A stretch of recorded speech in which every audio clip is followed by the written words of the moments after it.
You're listening to Stellar Success, Leveling Up for Medical Pros with Dr. Tudor Francu. Join us as we explore how medical professionals can achieve stellar success in all areas of life. It's time to level up. Hey, Dr. Cohen, how are you? I'm doing great. How about yourself? I'm great. Thank you. Thank you for joining me on my show. It's a pleasure to have you because your depth of experience and knowledge and experience in life, it's something that, many people can learn from. So I want to start a little bit with your background and kind of give people a little bit of an overview of your life and of your career. How did you start? Why did you go into medicine? And why did you choose such a difficult specialty? Well, it's an interesting question in that when I was in medical school, I'm a pediatric neurosurgeon. And when I was in medical school, I never even knew that field existed. And that's what I ended up doing for the past 40 years. I grew up in upstate New York, in Poughkeepsie, New York, about 70 miles north of the city. And my dad was a physician. He was an ophthalmologist. He was one of the pillars of the community. When I was a teenager, he used to take me to the OR. I got to watch him work, and he was a magnificent surgeon, and I wanted to be like him. I thought that would be a great thing. He was a very humble person. He graduated first in his class in medical school, but he never told my mom. She found out about that later on from one of his friends, and I was impressed by that. Unfortunately, the humility gene didn't seem to be passed on, and I'm trying to work on that. But I was impressed by my dad, and I wanted to be in medicine. So I was educated in public schools, and somehow miraculously I got into Harvard for college. I was way over my head there with a bunch of really smart people, and went to medical school at Cornell in New York City. And I was going to do internal medicine. I was very interested in interactions with patients and diseases. But I rotated on the neurosurgery service, on the surgery service, and I wanted to work with my hands. And then I rotated on neurosurgery, never seen neurosurgery before. One of the hardest rotations I ever did. And as I was doing it, I said, the one thing I'll never do is this. But then it became really fascinating. It's the new frontier, and there are things that we can do now that we couldn't even do while I was in training. So it's a very interesting field. And I felt that I couldn't be an ophthalmologist like my dad because I would always be compared to him. So I decided to branch out into another field, neurosurgery. And since children are so resilient, it's really a great field to deal with because you deal with in life-threatening conditions, these young kids, these vulnerable kids, and it's a very intense field, but the gratification is unbelievably high. You become almost a member of the family because of the dealings that we deal with. Yeah, it's amazing. It's one of those specialties that I would say very gifted people can do, and it's a lot of dedication and I would say sacrifice during the medical school and your training to be able to do something like this at the level that you are doing it right now. But it's interesting you mentioned the fact that it's one of those rewarding specialties to work with kids. And I always considered pediatrics in general, not only neurosurgery, but the field of pediatrics being something that it's a little bit different than regular medicine because you deal with a person that, doesn't necessarily tell you exactly what's going on, doesn't know how to express their feelings and their issues, and you kind of are in a quest of guessing what's wrong with that little kid. But in the field of neurosurgery, you probably were exposed to a lot of cases that were very difficult. And I'm sure you've seen a lot in this field. What do you think it's something that kind of comes to your mind right now as not a failure, but I would say a difficult decision to make and, ultimately successful? Well, it's an interesting question. And I became a pediatric neurosurgeon. I take care of surgical disorders of the nervous system in children. Children are resilient and they're the most vulnerable of everyone in the population. And it's a very great privilege to be able to care for the people that parents feel are their most treasured and most vulnerable. And my particular focus has been on brain tumors. Brain tumors are the #1 solid tumor in children and the #1 cause of cancer death in kids. It used to be leukemia. There have been major advances in acute lymphoblastic leukemia. There have been major advances in the treatment of pediatric brain tumors, but it has lagged behind, and it's a very dangerous field. And no matter how long I've been doing this, which is 40 years now, the most difficult thing I ever have to do is to tell a parent, I'm sorry, but your child has a brain tumor. And that's because I know it's going to change the life of the child and the entire family. And even though we can save many of these children, and we can cure many of the children, and those we can't cure, we can treat and send back to their lives, it's still the most difficult thing that I have to do.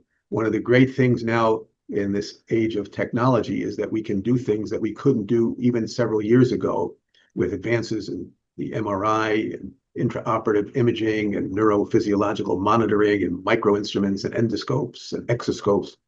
But still, these are serious illnesses. And what my focus has been now has been in talking about the non-technical aspects of medicine and surgery, because they tend to be forgotten in this age of technology.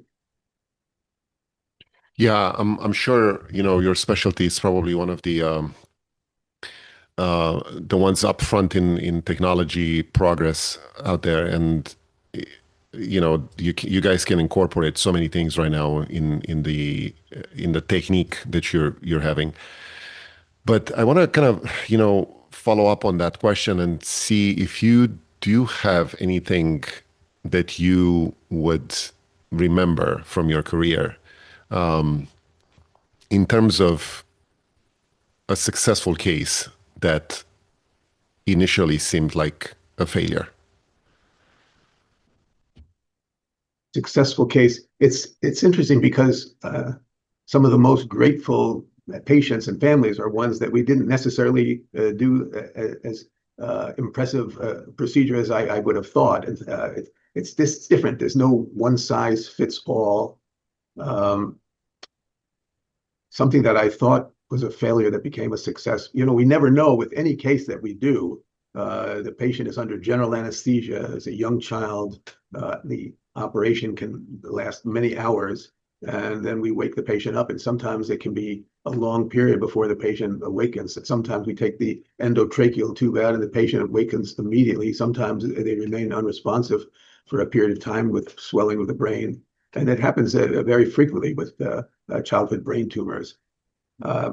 So I don't know, I can't think of one particular case, but it happens in many cases.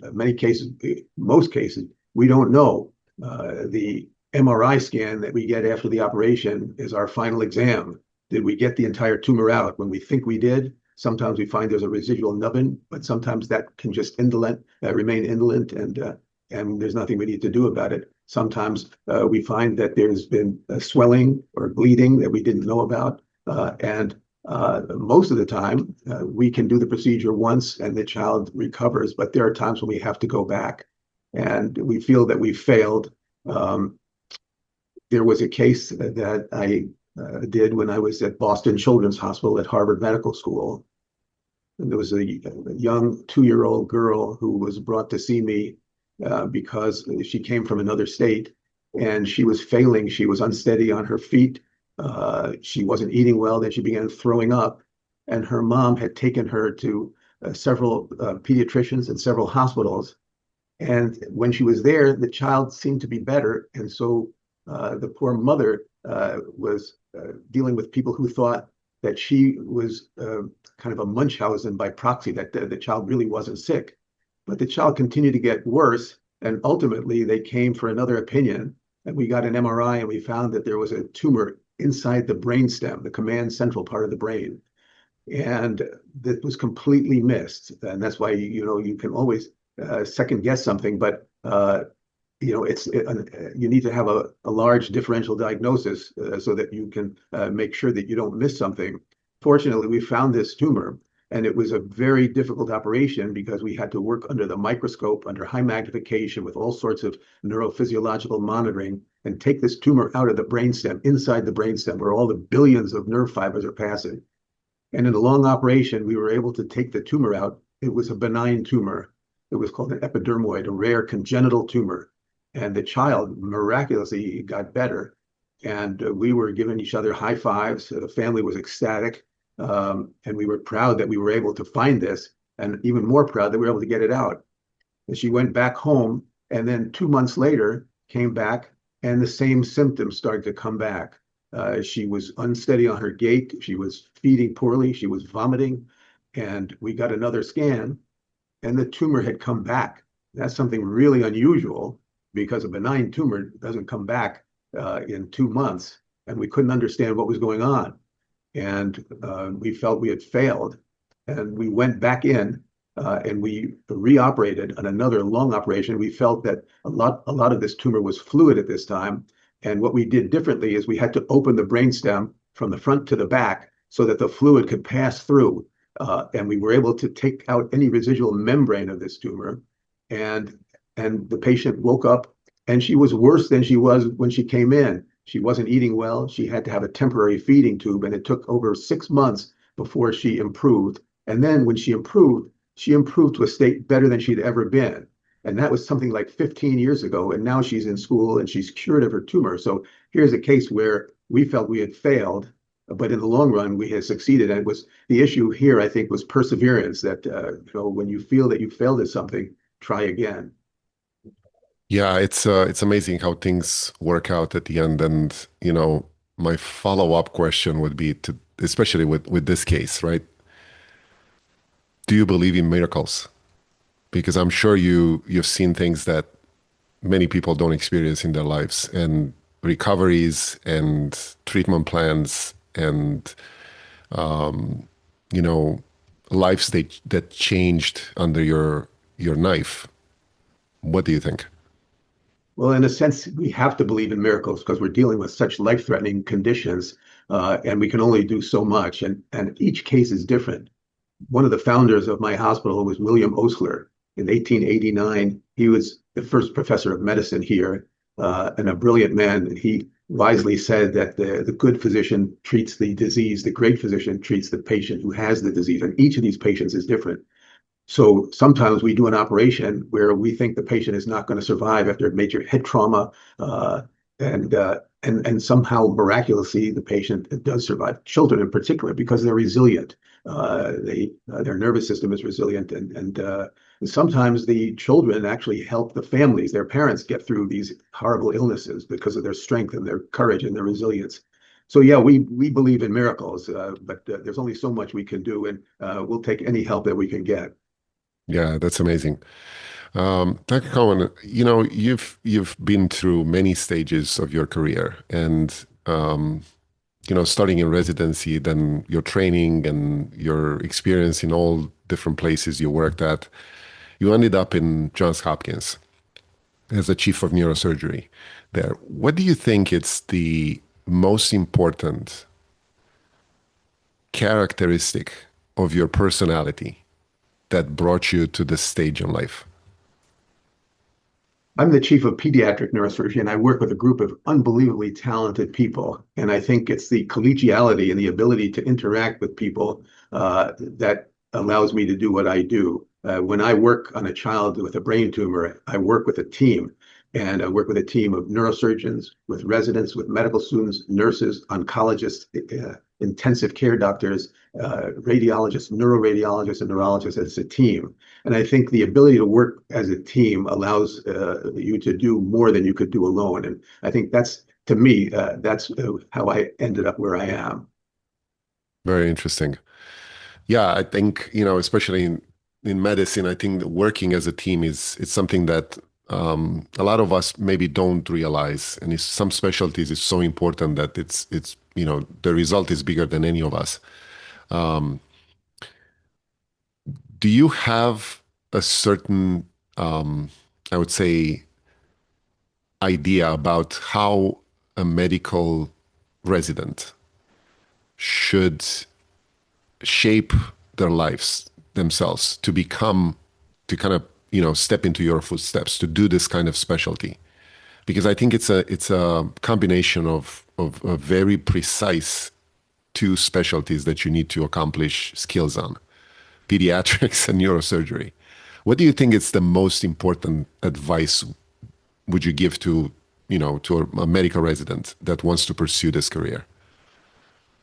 I think you really have to love your job because, as you know, the hours are long and arduous, but the results are something that you couldn't imagine. I can't imagine something more gratifying than to be able to tell a family, we finished this operation in 10 hours. We were able to take the tumor out.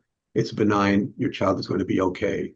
It's just something that you never see it on the TV shows that you watch. The emotional power is worth the arduous training. And I think you have to, number one, like what you do to put in the hours because you're dealing with someone else's life. The other thing I think that's helpful is to find a mentor or many mentors. I was in training. There was a fellow, Fred Epstein, who was a pediatric neurosurgeon that I worked with. He was a gifted surgeon, a great guy, a great sense of humor. And I felt I'd like to be like him. And I think you can find a mentor in clinical surgery or medicine and in research, in teaching as well, and learn from them and learn and try to assimilate as much as you can during the training. But I think remember there's a light at the end of the tunnel, and it's worth the arduous training because of the end result.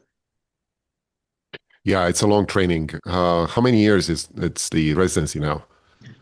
I was a resident for 10 years, but I started in internal medicine and I switched to surgery and then neurosurgery and pediatric neurosurgery. I did some extra time in the lab.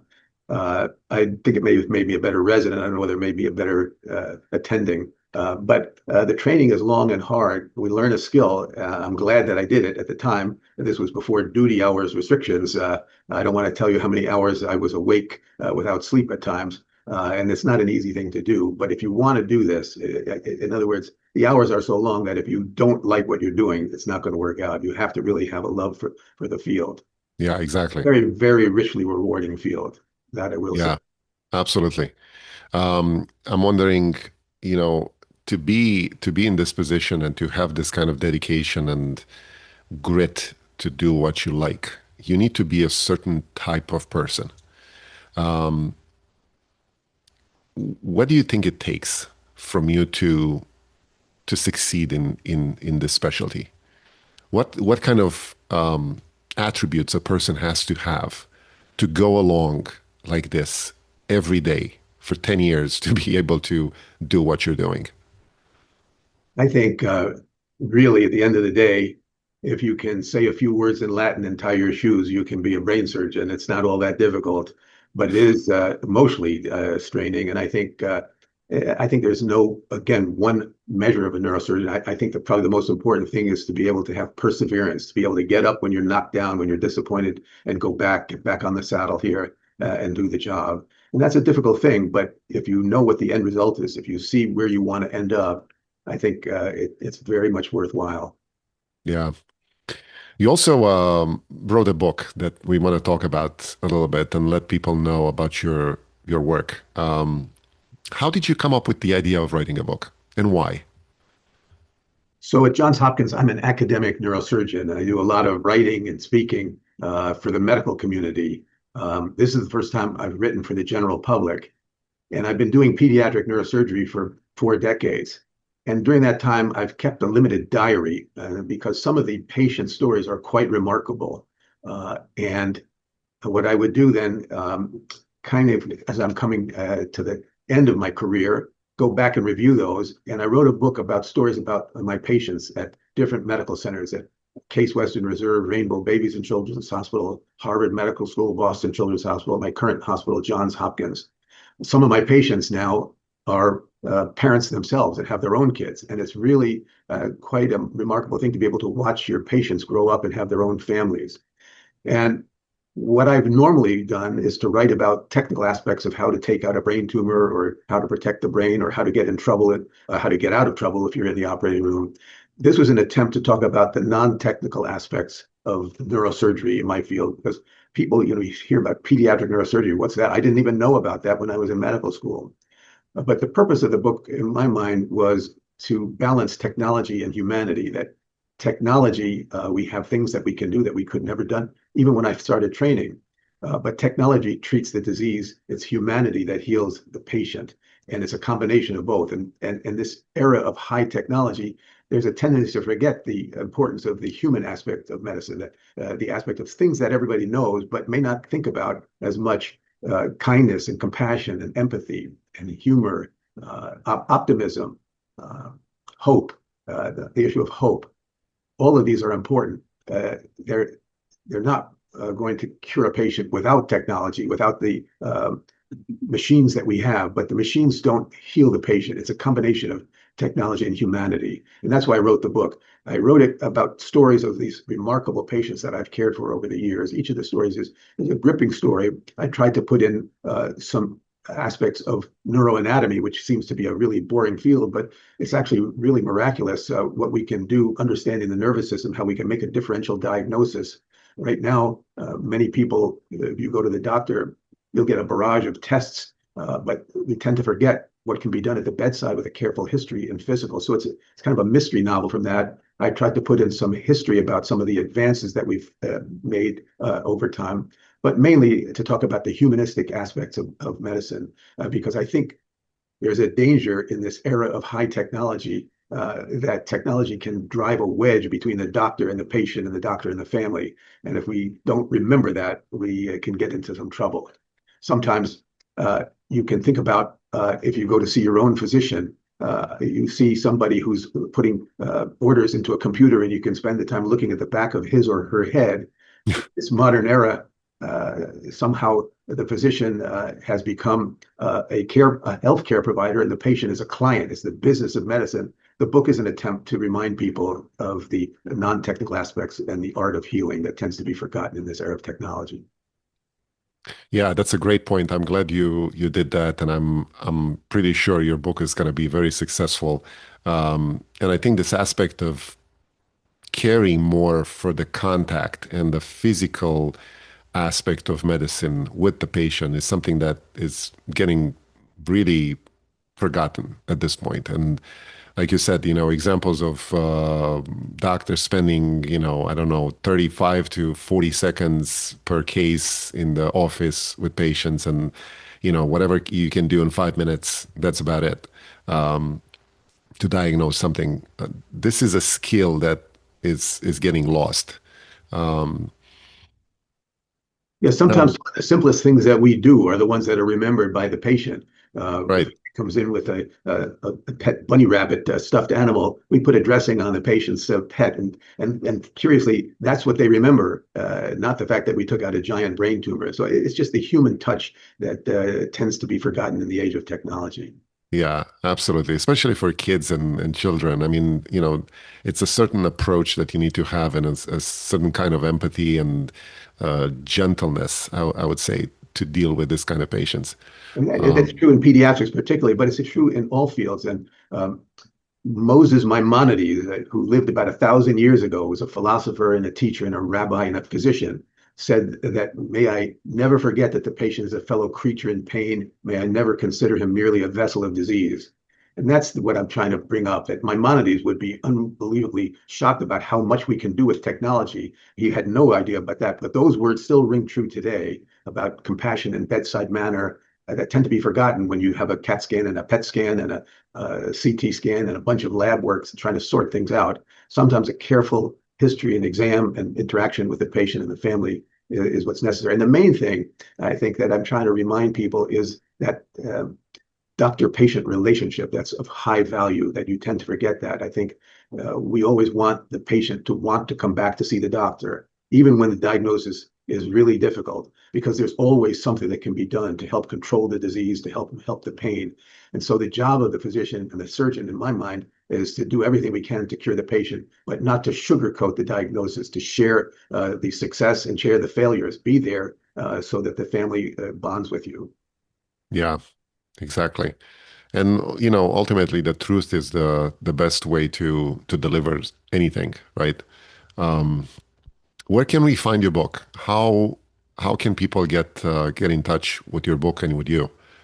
And yeah, I'll tell you about that. But in response to your other point, the truth is what we want. It's a balance between honesty and hope, and it's a different balance for every case.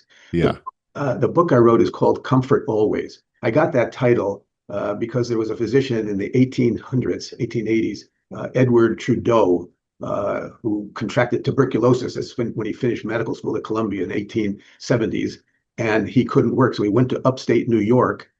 He had treated his brother for tuberculosis. His older brother died, and he developed tuberculosis himself. Trudeau, he was the great-grandfather of Gary Trudeau, the Doonesbury cartoonist.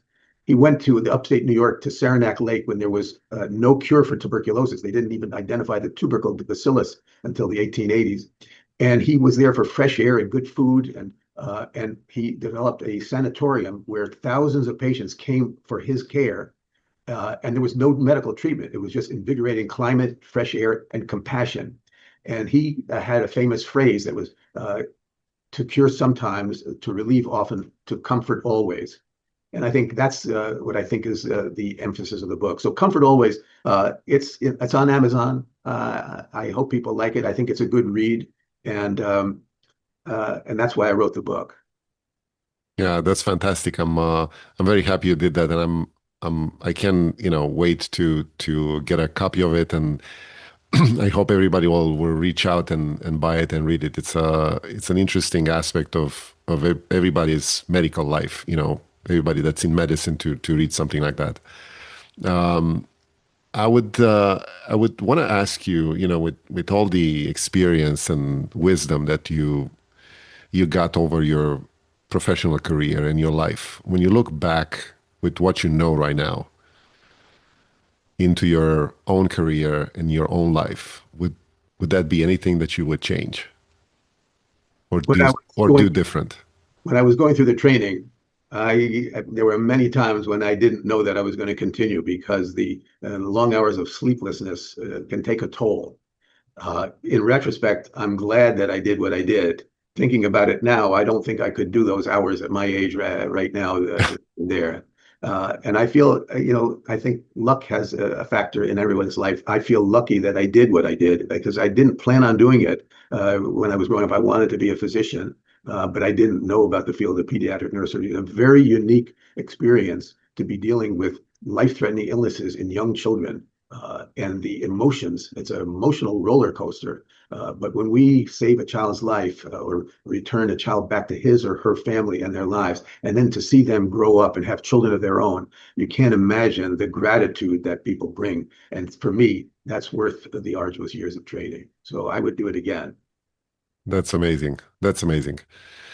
Well, Dr. Cohen, I'm really happy we got to talk to you, and I hope people will get a glimpse of your experience and wisdom into this book.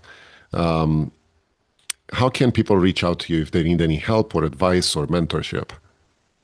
I'm at Johns Hopkins. I'm on Google. I'm on Outlook. But there are many very, very brilliant neurosurgeons and pediatric neurosurgeons and adult neurosurgeons across the country. I think the main thing is I hope you don't need our services, but if you do, there's many gifted people who are around.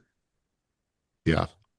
Well, thank you so much for being here. I wish you a lot of success. What's up in the store for you from now on with the position that you have right now at the Johns Hopkins? I've got a full OR schedule and just trying to get patients back to their lives. Otherwise, I don't have much in the way of other talents, so that's why I have to keep working. But this is awesome. Writing the book. We'll see how it goes. That's awesome. Well, thank you so much for being here.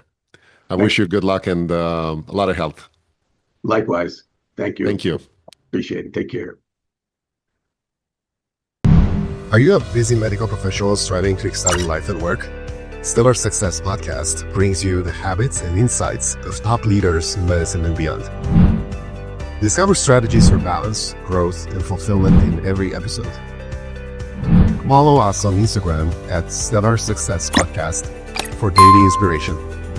Start your journey to success today. Subscribe to the YouTube channel now.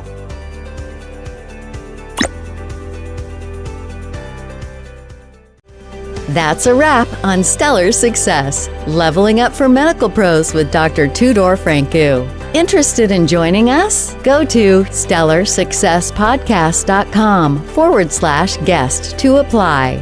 Stay stellar and level up.